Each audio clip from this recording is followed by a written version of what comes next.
Hey, good morning. You guys remember me? Man, I haven't been here in a while teaching, and that was not necessarily all by plan. I did plan, looking into the fall month, that I would spend 3 out of 4 weeks not teaching this month. One, Pastor Tim was here, and then one time I'd be at his church, and then another time we'd have Steve teaching. But I had a week in there I got sick, so I haven't taught for a month, and I'll tell you, I miss it. I really do. I miss being here. I miss physically seeing your faces and interacting with you, and it completely messes up my week. So I've been looking forward to today for a while, and I'm excited to be back. If you're a guest, my name is Matthew Johnson. I'm the lead pastor. Just so honored that you're with us today. And I actually had a funny experience twice, actually, in the last week. I had people meet me out in public, and they would say, hey, I go to your church. I just started going to your church, and I'm like, oh, cool, and how long have you come? And each of these individuals said less than a month, so just a couple of weeks, and they're like, man, I love your church. And I'm like, that's awesome, that even when I'm not there, like our staff is so dynamic, and all the teachers did such a great job, but I was in my mind thinking, kind of puts a lot of pressure on me, when I get back, like, I don't want to be them like, oh, that's not as good as I thought it would be, so, but I'm excited to be back and just honored that you're with us today. Do me a favor, if you have a Bible or electronic device, turn to Deuteronomy chapter 8. I'm going to give you two passages. Turn to Deuteronomy chapter 8. Deuteronomy is the 5th book of the Bible. And then also you can turn to Matthew chapter 25. Matthew is the first book of the New Testament, but that's about 3/4 of the way at least through your Bible. And so Deuteronomy 8, Matthew 25. And as you turn there, I want to preface something today. I want to acknowledge something, that today's message is going to be very heavy. And what I mean by that is it's a message that is going to demand a response from you, one that I hope you wrestle with throughout the week. So for me as a teacher, there are just times that I'm preparing my notes and I can just sense how a message is going to go. Sometimes they're a little bit more lighthearted, sometimes it's more serious, and sometimes there's just a spiritual heaviness to a topic, and today is one of those. And what my goal is as a pastor is always to teach the truth of God's word. I mean, this is something I really am passionate about. But I understand as a pastor that one day I'm going to stand before God and give an account to how I pastored Lancaster Community Church. I'm going to give an account to how I teach and what I taught you. And that is always on the front of my mind as I'm preparing a message. And this past week, as I was leading up to it, I was realizing this topic is one that's very heavy and would be easy to soften. It would be easy to try to go a different direction so it's just not as heavy. But I could not shake the fact that this is exactly what God wanted me to teach. And so what I'm going to ask of you, as those that are listening, is that you will prepare your mind and heart to wrestle with the truth that I'm going to challenge you with today. And my hope is, and I don't say this on a weekly basis, though I hope it happens on a weekly basis, but my hope is that you will wrestle with this today and that it will stick with you, that you will not be able to shake it. And if you have someone that's here with you and you're traveling with them later, I would love for you to discuss this. I'm glad that all of our Connect groups this week are going to talk about it, but this is not a message that you can simply hear and never engage again. You need to wrestle with the truths of what we're going to share, because what we're talking about today is a principle that, as we will see, has eternal consequence to our lives. What we're going to talk about is a principle that is dealing with our heart and our relationship with God, which will ultimately turn out to be where we spend eternity, either with God or away from God. And what we're going to do today is launch a mini 3-part series inside of a series. But for 3 weeks, we're going to talk about the important issue of our resources and specifically our finances and how God views them. And if you don't know this, God has a lot to say about finances and our resources. There are actually over 2,000 scriptures in the Bible that deal with finances and resources. But what you will discover, and as we'll teach today and over the next couple of weeks, that every single verse in the Bible that's dealing with finances, the real root issue it's going after is the heart. That there's no passage in the scripture where the end game is simply finances, to get more money, what has unfortunately become popular in our religious culture, the prosperity gospel. That is unbiblical in every way. But every passage in the Bible that deals with finances is dealing with a heart issue. And when we look at the scriptures, which we will today, one of the most dramatic teachers concerning finances is Jesus. Actually, about 25% of his parables that he taught had to do with this topic. And he would actually go on to speak more about finances than he did about heaven or hell combined, because he knew that the issue was deeper than just our money. It was where our hearts were. And so my hope today is that all of us will prepare ourselves to hear this important truth, because if we do not have the foundation of what we will talk about today, if this is not something that you understand and embrace in your life, then none of the other teachings in the Bible about finances will make sense. I mean, Jesus says some of the most dramatic things, and if you don't understand the truth we'll look at today, then what he says will seem unreasonable, it will seem unfair, and even seem ridiculous. And so again, I hope that your hearts can be open to the truth we're going to look at today. So let's just dive in and begin in Deuteronomy chapter 8. If you don't know the history, I'm just going to take a moment and recap it just so you can understand the context. Israel was God's chosen people. They still are God's chosen people. But in the scriptures, they spent many years, hundreds of years, about 400 years in slavery under Egypt. This was all a part of God's perfect plan for them. When God called the first individual that would be his people, Abraham, he told him, he said, here's a prophecy. Your descendants will be like the stars. So there will be millions of your descendants. And one day they're going to spend a season in a land that I'm going to give you, referred to as the promised land. But in between now and that moment, they're going to spend hundreds of years. And he told them the amount, 400 years as slaves in Egypt. And God allowed this to happen so that they would grow and become a nation. So at the end of those 400 years, God supernaturally delivered them out of the hands of Egypt. And he immediately led them to the promised land that he had told Abraham that he would give to them. And when God led them there, he then gave them the command to go and to take the land, because it was inhabited by other nations that had built cities and had standing armies. And so he told them, go and take it. I will be with you. You will be successful. But in fear, the Israelites rejected God and they disobeyed God. So he took them and he led them into the wilderness. For 40 years, he allowed them to wander in the desert and the wilderness until that unbelieving generation died off. And in that 40 years, though, he did not abandon them. He was still actively involved in a relationship with them. During that time, he was teaching them principles about his power and his provision. He was giving them food every day, both in the morning and in the evening. He was giving them the water that they would need, and he took care of their bodies physically. He protected them from opposing armies. So during that time, it was a very powerful relational connection between God and his people. But at the end of that 40 years, he leads them back to the promised land and gives them another opportunity to take the land.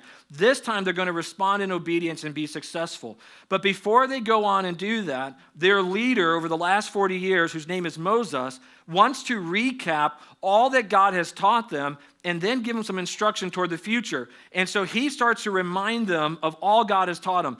And this is the book of Deuteronomy.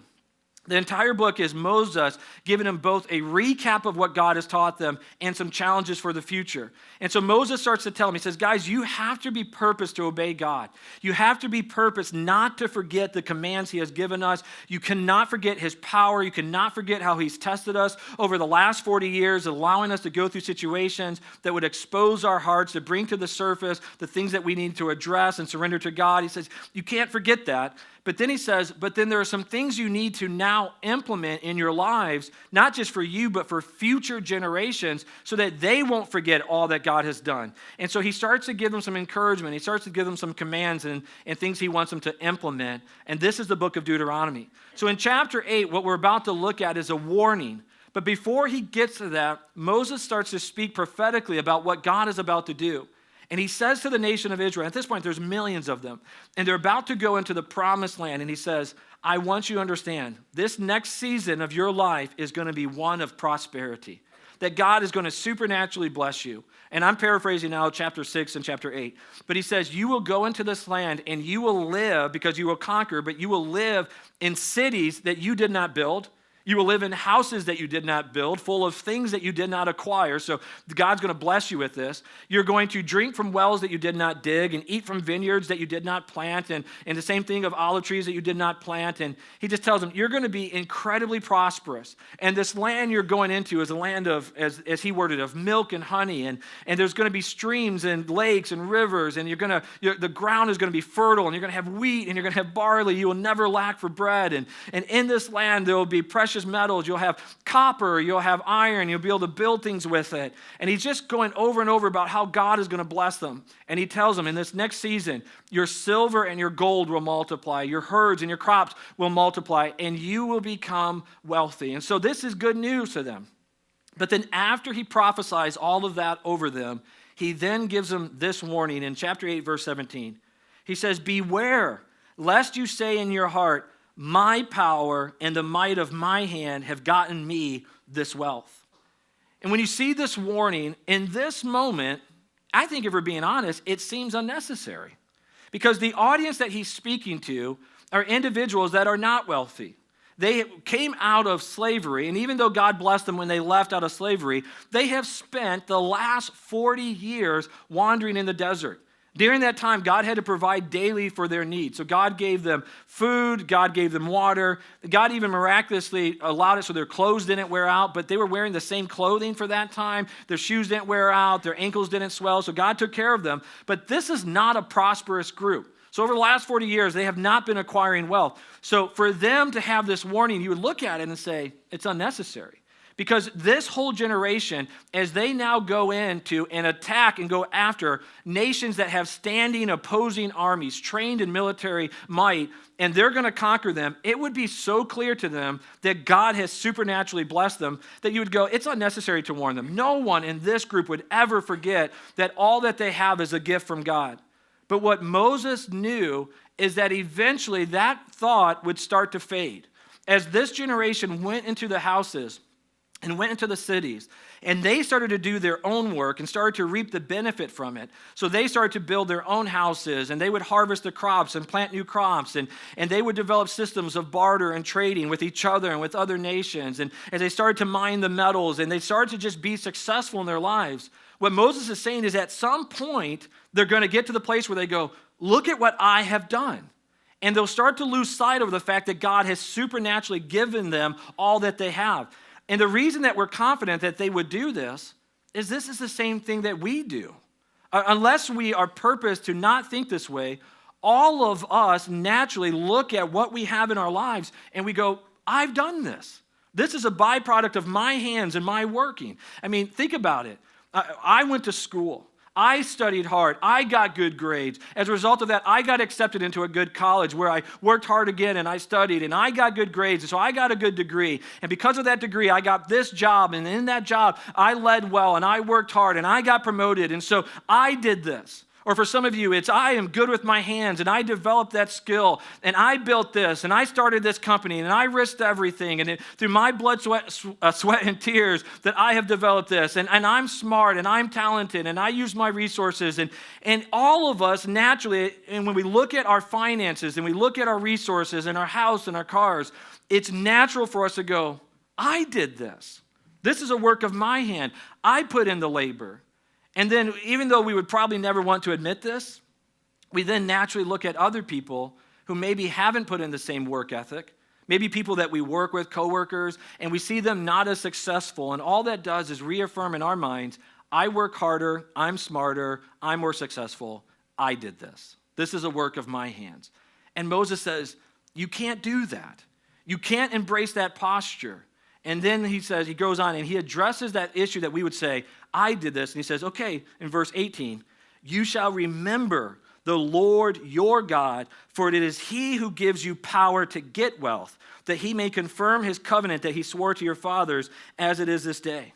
So what Moses says to him is, he goes, I know you will naturally say, I have done this, but you cannot lose sight of this perspective. The only reason you have the power to gain wealth is because God has given you that power. See, the truth that we see in Scripture is that for each one of us, we were uniquely designed by God. Psalm 139 is very clear about this, one of the most beautiful Psalms, most quoted Psalms. David, as he's talking to God, said, you formed my inward parts.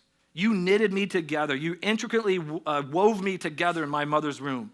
What the imagery is that for each one of us, that God designed us, which means God was designing our bodies and our skills and our talents, and God was giving us everything that we need, the way that we will think and our personalities. But then that same chapter goes on to say that all of the days of our lives were designed for us, and we were designed for the days, which means that God uniquely placed every single one of us in our lives in situations so that we can accomplish his purpose. So each one of us has been sovereignly and purposely placed, and this is what Moses is saying. The reason you're successful and able to even gain wealth is because God saw fit to place you in a position to do so. See, each one of us, when we look at our success, we could easily say, well, it's a work of my hands. But what happens if we were born in a different part of the country? What happens if we were born in a different country? A country that didn't have the same educational system, the same resources. What if you were born with a different personality or different skills? So maybe math comes easy to you now, but what if you were born in a way that it didn't come easy to you? What if you had different, even limitations in your life, different socioeconomical situations? Each one of us, we're tempted to say, it is all the work of my hands. But what Moses is saying is, no, it is God who has sovereignly placed you somewhere. And the reason that this is important is this leads to the principle that we have to embrace, and this is what I need you to wrestle with today. That the principle is that Moses is trying to convey is that you are a steward and not an owner of all your resources, of all your possessions. And we don't use the term steward a lot in our culture, but that simply means manager. And what Moses was trying to convey to them is the perspective that everything I have in my life has been given to me from God, and so therefore it comes with the responsibility to manage it or steward it well for God. And this is a difficult truth. Now, I'll just tell you, if you're a visitor or new to the faith, this message is going to seem bizarre to you, okay? Because I just simply said, you don't own anything, God owns it all. I mean, I'm just telling you, if you're a visitor, I can speak for you. I understand what you're thinking. You're thinking, that guy's nuts, right? Raise your hand if you think I'm nuts. No, I'm just kidding. But in this, someone actually raised their hand. God bless you. It's a friend of mine, though, so I know she's joking. At least I hope. All right. But in this principle of what Moses is saying to them is you have to understand this perspective, because if you don't understand this perspective, what you forget is that this is an issue of the heart, and that this is an issue that is going to impact your relationship with God. See, for some of you, if you were to right now go, okay, Matt, I don't know if I agree with you, but just for argument's sake, I'll give it to you. I'll say, fine, we're stewards, we're not owners. But what does this matter? Why is Moses even warning us? I mean, what's the consequence of this? What we have to understand is that if we don't embrace this truth, and this doesn't become the reality of how we operate in our lives, the moment we forget this or reject this, we become our own God. And the reason I say that is if the moment you start to think, it's not God who gives me what I have, it's me, that I provide for myself, in that moment, you become responsible to be your own provider. That what you're saying to God is, God, I don't believe that you're the one who supernaturally gives me or blesses me. I believe that I do this. And so in that moment, you take on for yourself the responsibility to provide for yourself. But it doesn't just simply stop there at provision.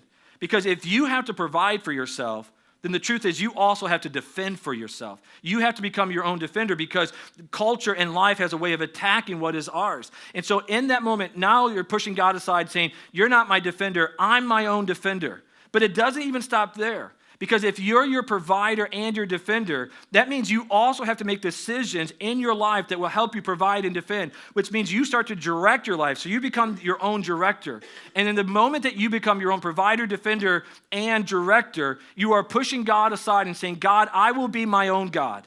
I will take care of me. And in that moment, you take upon yourself a responsibility and a weight that God never intended for you to have. But in that moment, what is natural is when you take on that responsibility, the only way you feel you can be successful is you start to partner with other earthly things in order to accomplish that goal. And so when you have the responsibility to provide and defend and direct, you start to look toward your job as a partner. And so your job starts to have influence in your life and become God to you also, another false God. And you look to relationships, and you look to talents, and you look to opportunities, and you start to think, I need all of these things in order to be successful because I have become my own God, and this is my responsibility. And this is what Moses goes on to say in verse 19. So he says, if you forget this truth, and you forget the Lord your God and go after other gods and serve them and worship them, I solemnly warn you today that you shall surely perish.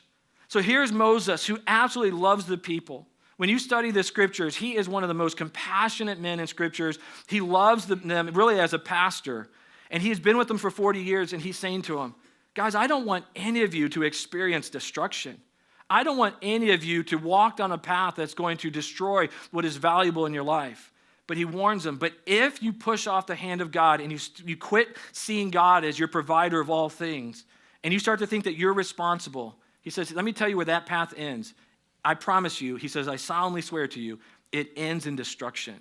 And what he's talking about is not simply just physical destruction. He's talking about a broken relationship with God. So he's talking about something that has eternal consequence. People that will be out of relationship with God, whose lives will be destroyed and will ultimately spend eternity separated from God. So as a pastor to them, he's saying, you can't do that. And this is a truth that we have to understand. When we look at our resources, it's not simply a financial discussion.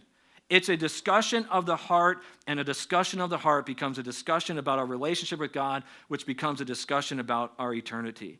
And this is why then when we go and look at the teachings of Jesus, if you want to, you can turn to, but I'll put it on the screen, Matthew chapter 6, verse 21. When Jesus says this statement, he says, for where your treasure is, there your heart will be also.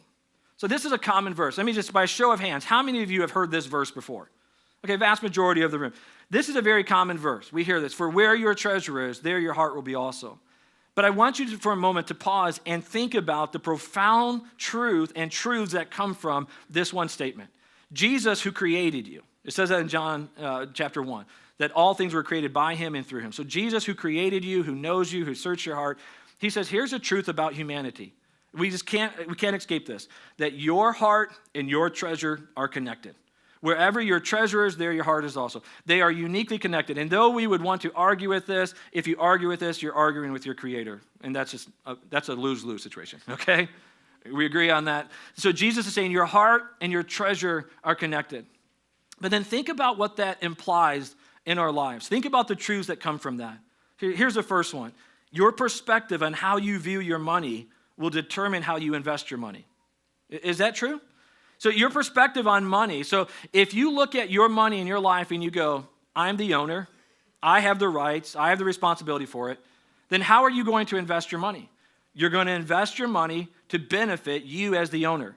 So that might be to make more money. That might be to invest it to give you security. That might be to fulfill some of your desires. Whatever it might be. If you are the end game, you're the owner of it, you will invest accordingly.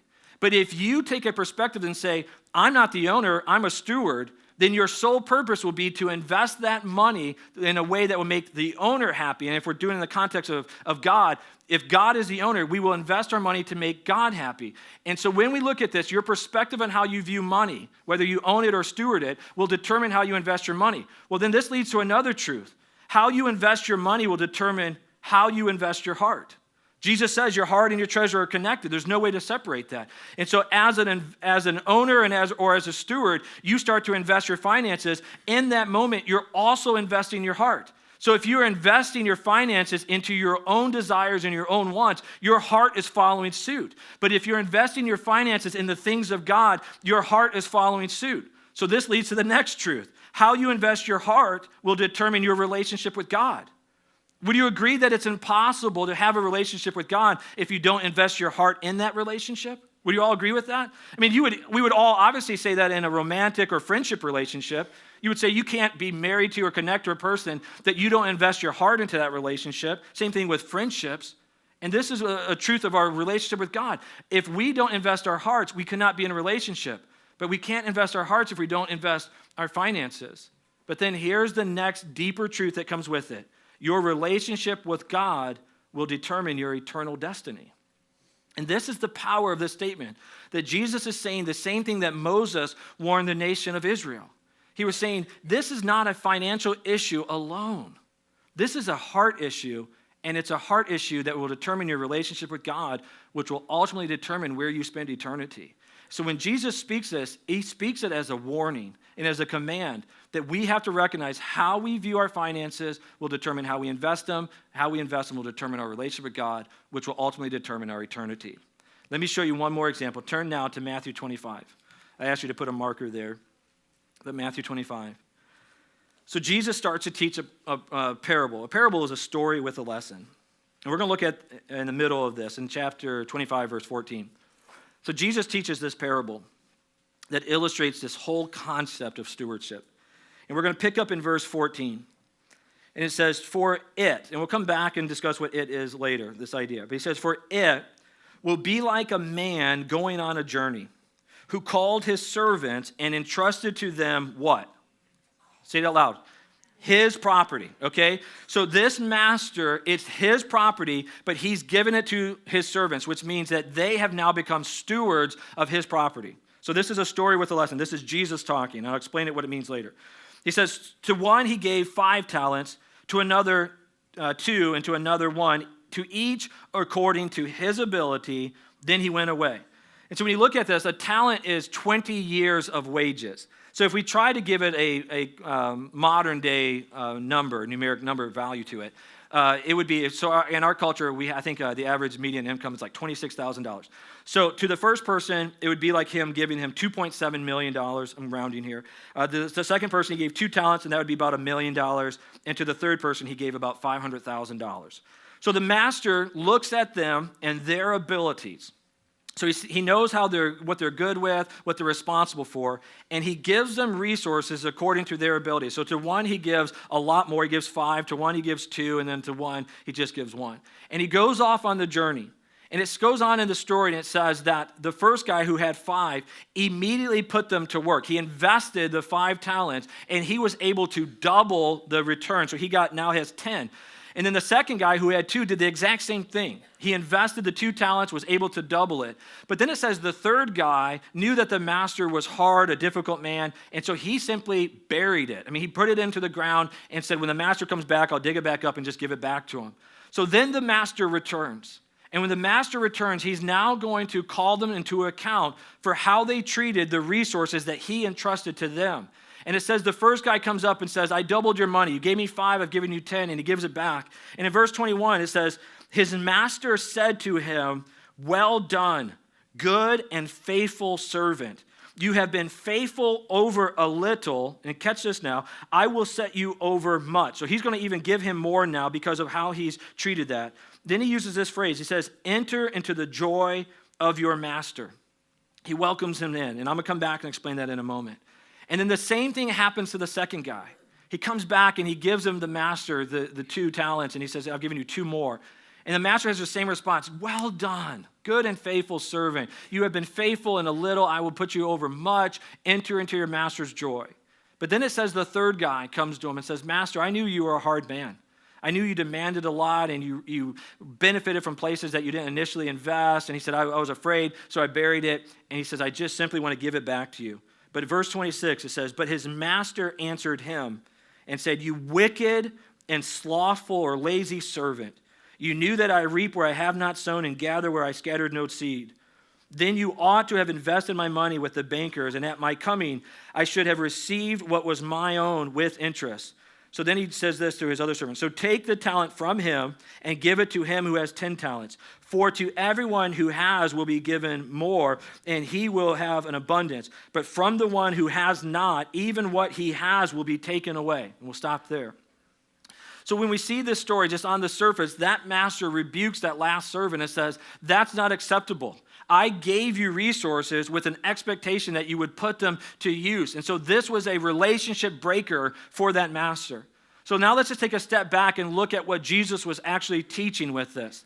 In this story, the master represents God.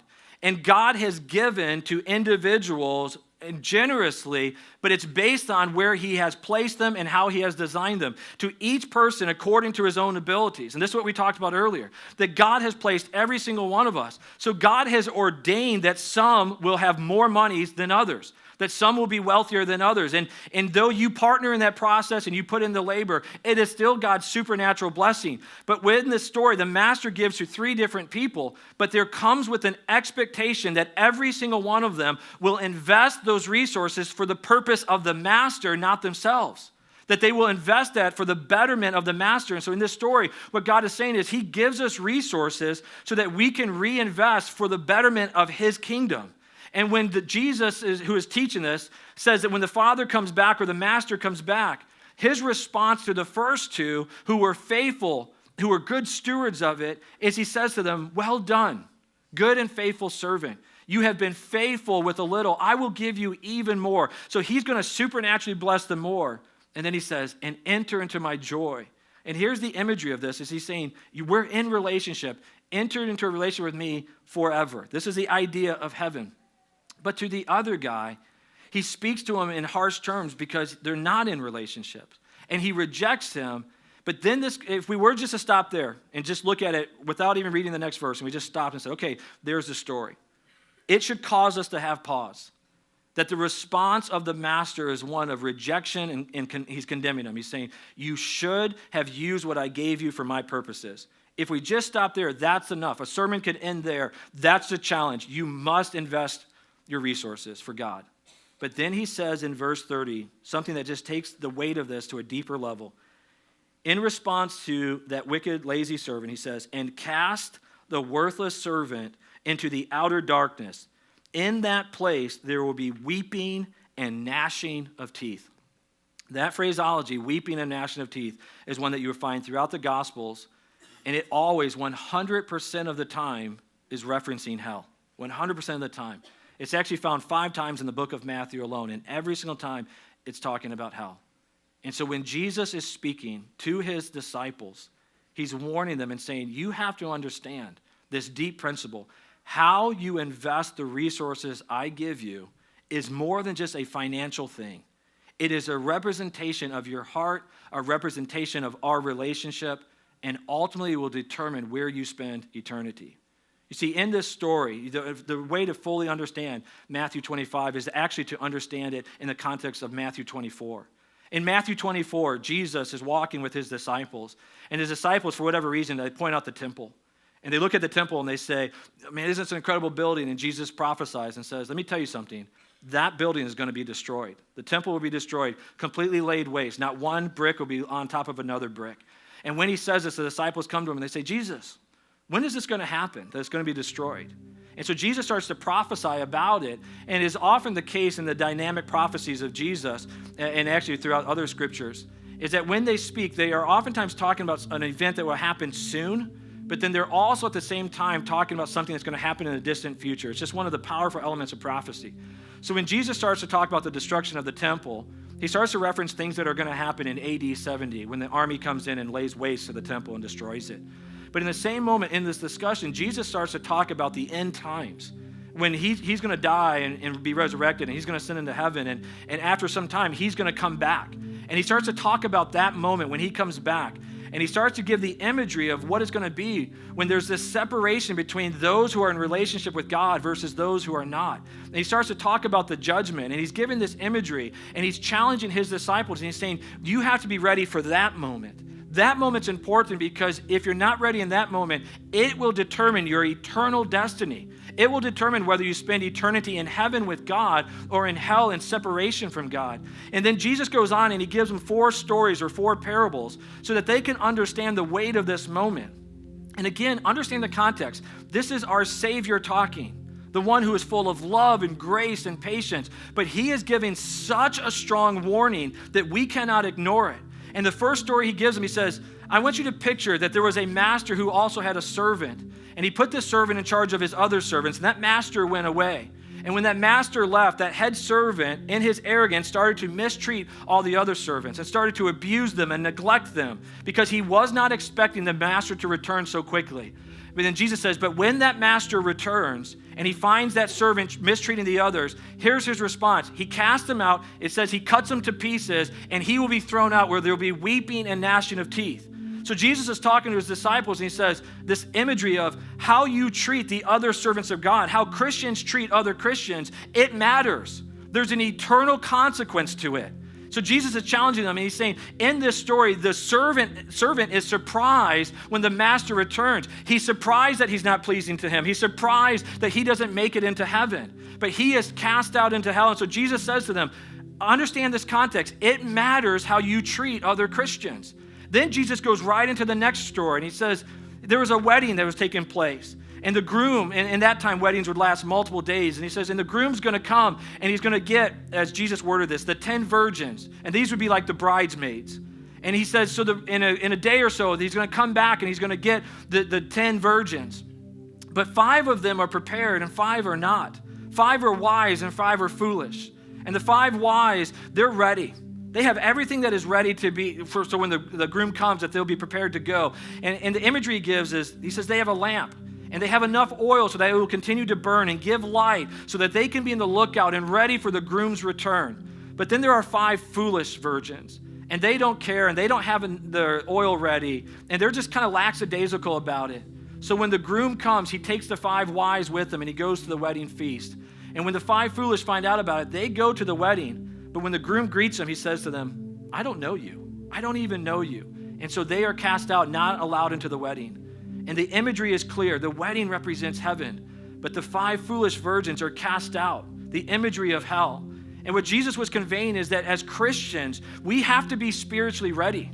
It has to be the priority of our lives to constantly seek after Jesus, to go after him, and to be prepared in every way that he has commanded us to be. And if we're not, there is an eternal consequence to that choice.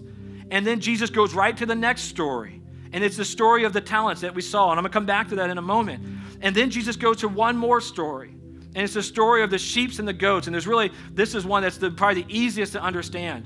And he says, in the end, on the day of judgment, the Father is going to judge us just the same way that a shepherd separates sheep and goats. The Father is going to separate the believers versus the unbelievers. And this is the standard that he's going to use with them. It's going to be dependent upon how all of us treated the least of them. Those who are hurting and those who are broken. And Jesus, as he's telling us, says that the response will be, it's determined upon if you did or didn't help me, as Jesus worded this. When I was thirsty, some of you gave me a drink and some of you didn't. When I was hungry, some of you gave me a drink and some of you didn't. When I was in prison, some of you visited me and some of you didn't. When I was naked, some of you clothed me and some of you didn't. When I was sick, some of you visited me and some of you didn't. And their responses, some of them are in shock. Actually, all of them in this story are all kind of shocked. And they said, when did we do that, Jesus? When did we see you thirsty and not help you?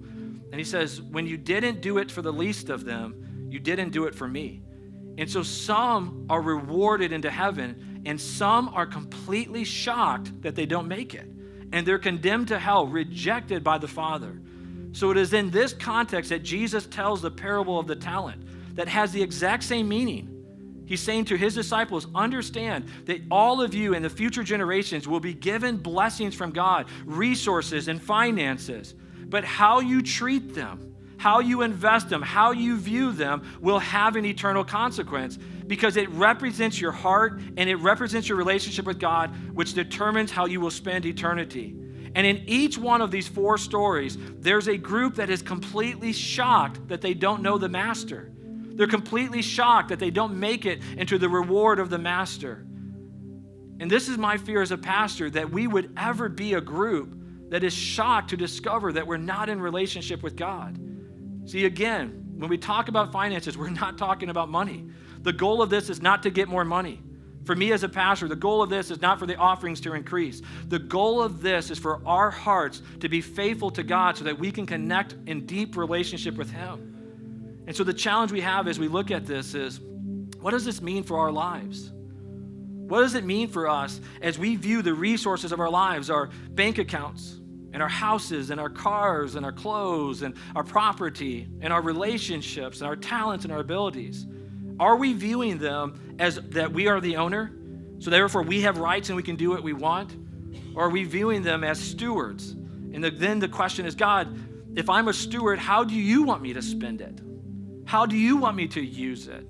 How do you want me to manage your belongings? And the truth is, if I'm being bluntly honest, is that Christians as a whole are very unfaithful in their giving. If you look at it statistically across the world, Christians are not honoring God in their resources. And this same thing is true even of our own church, that the majority of the Christians, even in our own church, are not honoring God in their finances. Christians as a whole are not faithful in their giving, not generous in their giving, not sacrificial in their giving, all qualities that Jesus clearly commanded us to be.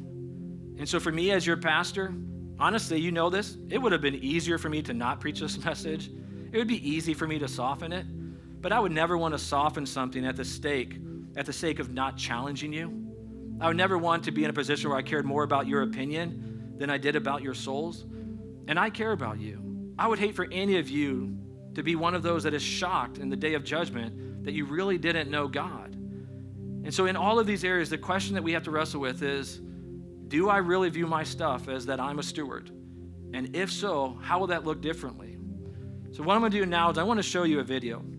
It's a testimonial video of a couple in our church that wrestled through the same process. They began somewhat new in faith, and they heard the teachings, and they had their own thoughts, and it challenged them. But once they embraced this proper perspective, it radically changed their lives, and they even talk about the blessing it is. And then at the end, I'm going to come back, and I'm going to pray for you. When Todd and I started attending LCC, we really loved LCC and wanted to give back. We just spoke about how much we wanted to give each month, and the initial amount that Todd had suggested I thought was too low for what we wanted the church to be able to do, and for what all we had been given. But I thought I didn't want that to become a point of stress between the two of us, so I just thought, we'll just kind of work together, wait it out, and I thought just kind of see if, God could change his heart on that. I mean, it's the truth. I've always been, I've always been frugal, but then as we continue to go to LCC routinely, and Pastor Matthew started speaking about ownership and stewardship, it all sort of started to come together. Pastor Matthew gave a message on tithing and giving, and kind of more from a biblical perspective than I had ever heard before. And it really, he spoke about everything that we have, we have been given by God. And so, you're only giving back to God what is his. So from there, that day, we drove home from LCC, and we both kind of had felt convicted, and we both kind of knew that that's what we were going to do. We were going to start tithing, and that was in November, and our first tithe was in December, which was really scary, being all the expenses that happened in December. But we did it, and in January, when we still were okay, we thought, if we can get through December, we can do this. God has blessed us with these talents or skills, abilities for us to do the jobs that we do. So we want to give back. What we've earned is God's, so it just made sense for us to want to give back. We have never, given away so much of our money, and actually felt like we have more money than we do now. I really thought that I would be stressed about the amount of money we were giving with tithing, but through it all, through the lessons that Pastor Matt has taught us, again, about giving, about stewardship, about understanding what is ours versus what is God's, and the Financial Peace University class.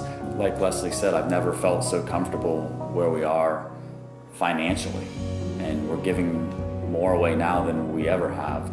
There really is a huge peace of mind when you start to handle your money the way that God has intended you to.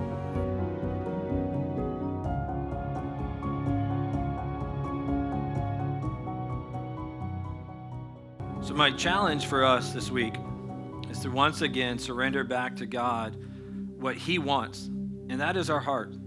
See, for some of you, even as you hear teachings on finances, it becomes overwhelming because you're thinking about it through the lens that you have to protect yourself, that you have to provide yourself. And you're bearing a weight on yourself right now that God does not want you to have. And so through the act of giving, you're giving your heart to him, and you're saying, God, I trust you. I'm putting it into the ball into your court. You have to take care of this. I'm trusting you. And it is in that posture that God does miracles in our lives, as you just heard from Todd and Leslie. That they have experienced a miracle in their lives, that their hearts were changed and their priorities were rearranged. And they've also experienced God's supernatural blessing. As they said, they have now more finances than they did before. And this is the testimony that I have experienced personally in my life, and I've heard over and over from those who will honor God in this area. If you will trust God you will view your stuff as simply his, that you are a steward of it. In that time, God will change your heart and take you to a completely deeper level than you are right now. So the question I want you to wrestle with this week is to ask yourself this and ask God, am I viewing my possessions as a steward or as an owner? And if I were to change to viewing it as a steward, what would look differently in my life? All of our Connect groups are going to wrestle with this, but I want you to wrestle with this individually. What would look different in my life if I viewed all of my possessions as a steward? Will you bow your heads and allow me to pray with you? I do this every week, and I would like to do it again. I like to respond. I would like for you to respond for your sake. How many of you are here today and you realize you have had an incorrect view as a whole over your resources and the possessions of your life, and you know God is challenging you to change? Will you do me a favor and raise your hand so I can pray for you? Yeah, hands everywhere. You can put your hands down. Let me pray. God, we thank you that you have been extravagantly generous to us in our lives. We thank you that you give us blessings because you're a generous dad, and you want us to experience them. But we also know that comes with expectation, an expectation to steward it properly. And so I'm asking that your Holy Spirit will give us wisdom this week as we process through this difficult truth. Help us to see where our hearts really are. Help us to see where we really are relationally. Help us to have wisdom on how we should spend our resources. And we know, God, that you never ignore an open heart. So we're just asking for your help. And Lord, we know that as we respond, we're going to need your faith. We're going to need your courage. So we're asking for that.